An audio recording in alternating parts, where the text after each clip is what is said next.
Assalamualaikum warahmatullahi wabarakatuh. Banyak sekali pertanyaan jamaah, Ustadz kasih kami channel untuk kajian anak-anak muda. Di antara anak muda berasal dari Aceh, luar biasa, channelnya Maulizul Akbar Nak. Tonton, subscribe, like, share, komen. Assalamualaikum warahmatullahi wabarakatuh.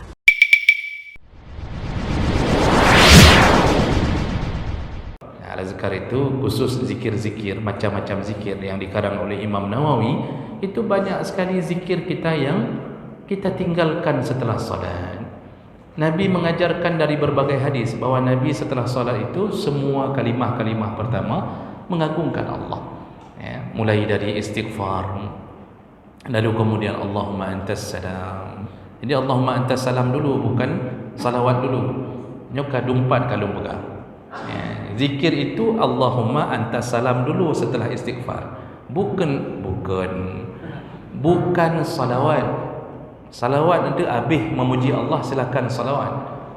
Maka menjadi sebuah keanehan ketika orang habis istighfar salawat dulu, baru Allahumma antas salam. Allahumma antas salam itu siapa? Anta itu untuk siapa? Anta itu anta Nabi atau anta Allah? Anta Allah. Kenapa tiba-tiba kita mengagungkan Nabi di atas Allah? Padahal dalam semua doa, dalam semua zikir, Allah dulu yang disebut, baru sebut Nabi. Dalam khutbah apapun, khutbah Jumaat baru sah, sebut Allah dulu, baru sebut Nabi. Terus katanya udah zikir, kata sebut Nabi lah, baru dah sebut Allah.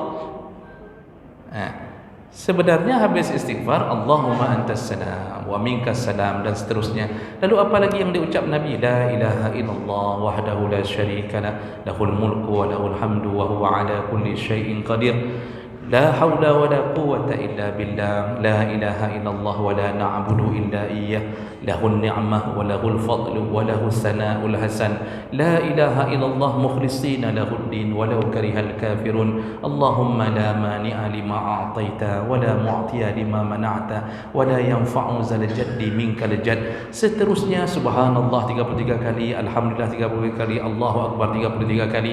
Lalu ketika salat subuh dan salat maghrib disuruh ulang lagi, la ilaha illallah wahdahu la syarikalah, lahul mulku wa lahul hamdu yuhyi wa yumitu wa huwa ala kulli syai'in qadir. 10 kali. Setiap kali habis salat subuh dan salat maghrib 10 kali diulangnya.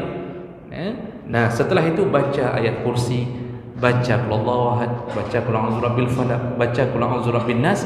Habis mandum, bersalawatlah kepada Nabi sallallahu alaihi wasallam sebanyak-banyaknya. Nyan coba lihat dari urutan zikir, berapa persen yang kita ucapkan? Apalagi yang model shortcut, astagfirullahaladzim, langsung 3 kali astagfirullah, al-fatihah, padumboh kalimah la ilaha illallah yang lewat. Dan kita ulang-ulang terus-terusan begitu. Kalau salat jamaah di masjid mungkin dimaklumi karena mungkin ada pengajian, ya nanti. Tapi kalau untuk pribadi, itu perbanyak kalimah-kalimah zikir. Kita hari ini tak sadar, mungkin kalimah itulah yang menolong kita nantinya. Rasulullah mengatakan, barang siapa yang mengucapkan ayat kursi dubura kulli salawat, barang siapa yang mengucapkan ayat kursi setiap habis salat 5 waktu,